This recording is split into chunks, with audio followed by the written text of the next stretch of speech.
Vamos começar agora a ver o exemplo da aplicação dos conceitos que a gente viu sobre circuitos trifásicos. Então, o que a gente vai fazer agora? Vamos resolver o exemplo 1 da página 20 da apostila. Ali a gente tem o caso da carga equilibrada em triângulo. Tá? Então, vamos ver aqui a figura. Temos aqui uma carga em triângulo, certo? Com a impedância Z. Então, está aqui o triângulo. Certo? Então, se a gente vê bem, ó, a ponta de cima aqui do triângulo, ela está conectada na fase A. Essa outra ponta do triângulo aqui está conectada na fase B.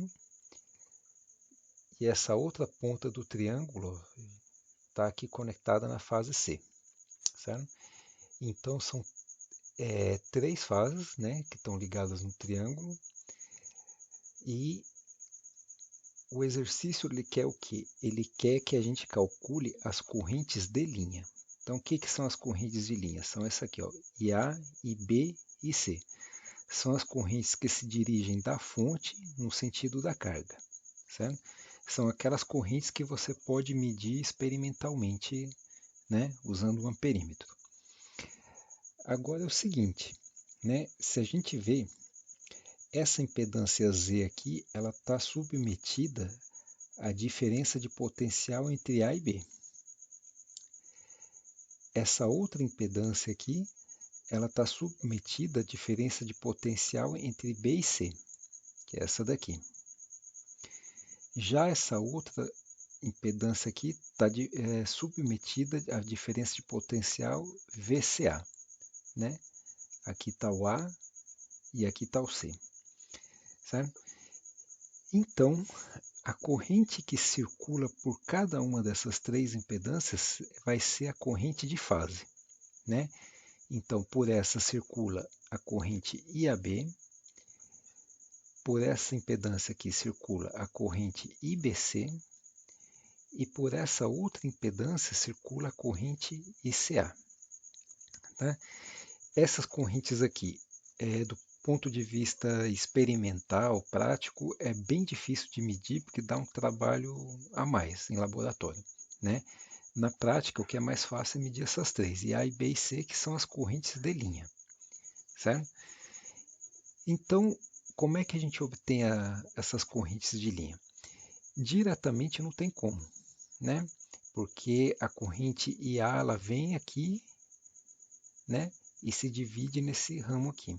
Só que a gente pode fazer o seguinte: a gente pode aplicar a lei dos nós, né? Então, o que acontece? A corrente A chega aqui e se divide, mas pelo que está o sentido adotado para as correntes na figura, a gente vê que essa corrente IA é a corrente IAB menos ICA. Certo? Então, o que é mais fácil para a gente? Achar essas três correntes de fase, né? IAB, IBC e ICA, e aplica a lei dos nós para achar as correntes IA, IB e C. Vamos então achar as correntes de fase, então, certo? Então, a corrente IAB, né? Quem que vai ser? A gente viu aqui, ó, que é a tensão VAB dividido pelo valor da impedância Z, que é esse aqui, certo? Então, VAB será a tensão de linha, que é aqui, ó, o dado fornecido foi tensão de linha, 240, e a sequência de fase ABC. Então, para a sequência de fase ABC, a fase de VAB é 120 graus. Está aqui ele. Z é a mesma impedância para as três, né? Que no nosso caso está valendo 20 fase 30. Tá? Então, fazendo essa divisão, temos esse valor de corrente aqui. Né? E para todas a gente tem a mesma coisa, porque a gente tem a diferença de potencial, que é o mesmo módulo, porém só muda a fase. Né? O valor da impedância Z é sempre o mesmo. Então, VBC sempre é a referência angular, que é esse aqui. VCA é 240, para a sequência de fase ABC menos 120 graus, e como resultado é esse. Então a gente pode notar aqui que obtemos três correntes de mesmo módulo defasadas de 120 graus. Né? É uma consequência da carga em triângulo equilibrado. Agora a gente vai para as as correntes de linha, que é o que o exercício quer. Então, se a gente olhar lá na figura, né, a gente pode ver que o IA é o IAB menos ICA que está voltando, né, para esse ramo aqui. A corrente IB vai ser IBC menos IAB, certo? Porque IBC está indo e IAB está voltando. Agora a corrente IC. Então, se a gente olhar, ó, é o ICA que está indo menos o IBC que está voltando. Então, colocamos aqui, certo? Aí é só lançar na calculadora os dados dessas correntes que a gente já obteve aqui em cima e o resultado é esse daqui. Então, o que acontece na carga em triângulo? Vamos ver as consequências que a gente tem.